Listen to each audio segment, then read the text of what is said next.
महाभारत के अंतिम चरण में जब दुर्योधन अपनी अंतिम सांसें गिन रहा था, उसने अपनी पराजय के 3 प्रमुख कारणों पर विचार किया। ये कारण न केवल उसकी हार का प्रतिबिंब थे, बल्कि उन महत्वपूर्ण गलतियों का भी खुलासा करते हैं जिन्होंने कौरवों के पतन की कहानी लिखी। दुर्योधन ने महसूस किया कि युद्ध में पांडवों की जीत का सबसे बड़ा कारण श्री कृष्ण की रणनीति और बुद्धिमत्ता थी। श्री कृष्ण ने न केवल युद्ध की रणनीतियां बनाई, बल्कि पांडवों का मनोबल भी ऊंचा रखा। वह जानते थे कि अर्जुन जैसे योद्धा को गीता का उपदेश देकर उन्होंने युद्ध की दिशा बदल दी।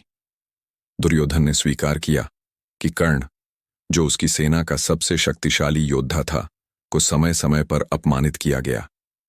कर्ण के साथ हुई नाइंसाफी और उसके वास्तविक महत्व को न पहचानने की गलती ने कौरव सेना को कमजोर कर दिया।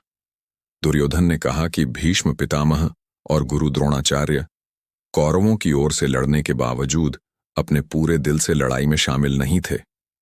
उन्होंने कई मौकों पर पांडवों के प्रति अपनी निष्पक्षता और स्नेह दिखाया, जिससे कौरवों की स्थिति और भी कमजोर हो गई।